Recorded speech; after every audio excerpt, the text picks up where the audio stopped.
Assalamualaikum warahmatullahi wabarakatuh. Apa kabar teman-teman semuanya? Semoga dalam keadaan sehat walafiat tanpa kekurangan suatu apapun. Kembali lagi bersama kami.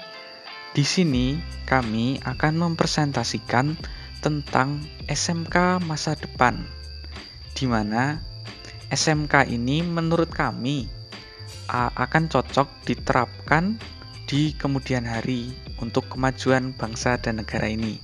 Nah, untuk kali ini SMK yang kami presentasikan berjudul SMK Model.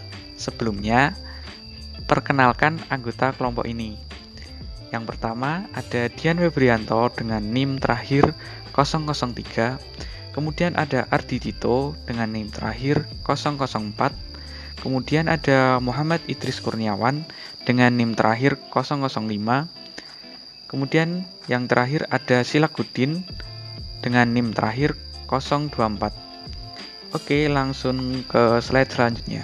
Jadi sebelumnya, ada yang tahu apa itu SMK Model? Jadi SMK Model adalah SMK yang menyelenggarakan multifungsi, seperti fungsi majemuk, atas dasar prinsip-prinsip kemanfaatan, keterpaduan program, integrasi sumber daya seperti manusia, uang, peralatan, bahan, dan sebagainya.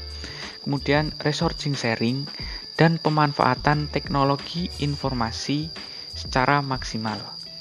Nah, maka dari itu SMK Model dituntut untuk menjadi sekolah yang cerdas, kreatif, inovatif, inisiatif, cepat, tepat, dan cekatan dalam mengembangkan program-programnya dan memiliki keunggulan dibandingkan dengan SMK-SMK lain seperti inputnya, contohnya kurikulum, guru, fasilitas, dan sebagainya. Kemudian dari prosesnya seperti pembelajaran, manajemen, kepemimpinan, dan sebagainya. Dan outputnya mutu lulusan dan mutu produk-produk yang dihasilkan. Hal-hal dasar yang harus dilakukan SMK Model yaitu membangun kerjasama, kolaborasi, dan sinergi dengan dunia kerja. Mulai dari perumusan kompetensi, penyusunan bahan ajar, pelaksanaan kegiatan, hingga sampai evaluasi dan sertifikasi kompetensi. Sehingga program-program di SMK Model harus disusun secara selaras dengan kebutuhan peserta didik dan kemajemukan masyarakat serta dunia kerja dalam berbagai sektor dan sub-subsektor, baik sektor primer, sektor sekunder, sektor tersier, maupun sektor kuarter. Ya, yang selanjutnya yaitu cakrawala pengembangan SMK Model. Dari gambar tersebut dapat dijelaskan bahwa SMK Model dituntut untuk mengembangkan program-program berdasarkan keunggulan lokal.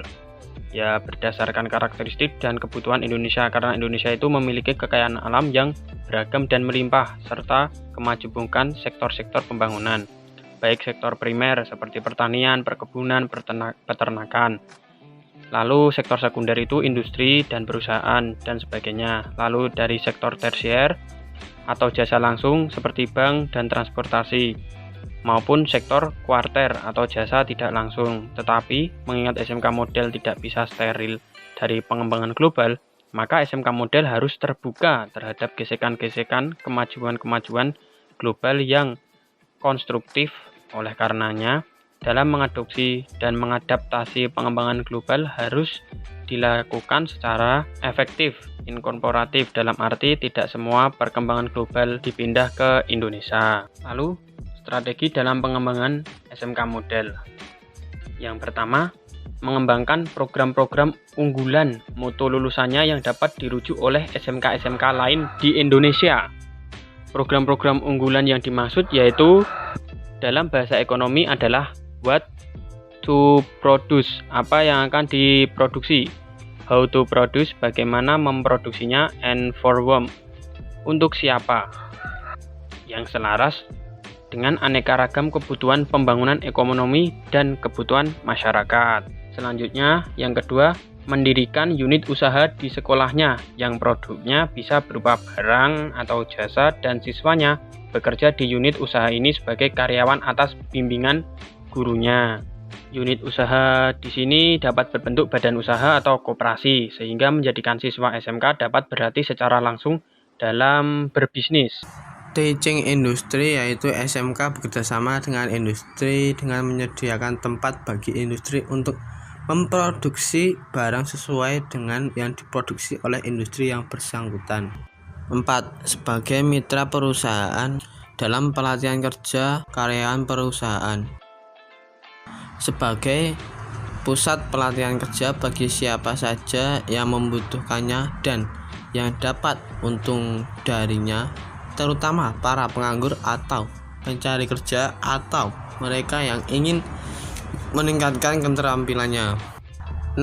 Sebagai pusat pelatihan kewirausahaan atau pusat pelatihan wirausaha atau pengusaha bagi siapa saja yang ingin memulai atau belajar ulang atau mengembangkan usahanya, baik usaha mikro, kecil maupun menengah.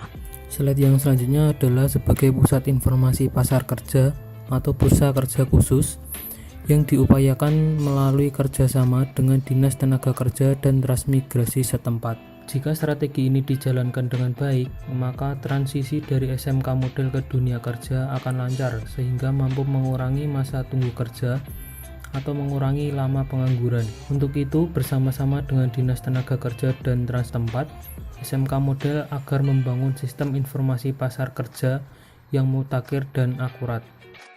Slide yang selanjutnya adalah menjadikan SMK model sebagai pusat pengembangan bahan pelatihan. Bahan-bahan pelatihan kerja berbasis kompetensi sangat dibutuhkan oleh SMK-SMK dan pusat-pusat pelatihan kerja. Namun sampai saat ini keberadaannya masih sangat langka, kecuali pada perusahaan-perusahaan besar yang telah mapan. Pusat-pusat pengembangan bahan pelatihan kerja dapat didirikan di SMK model karena ketersediaan sumber daya manusia dan fasilitasnya.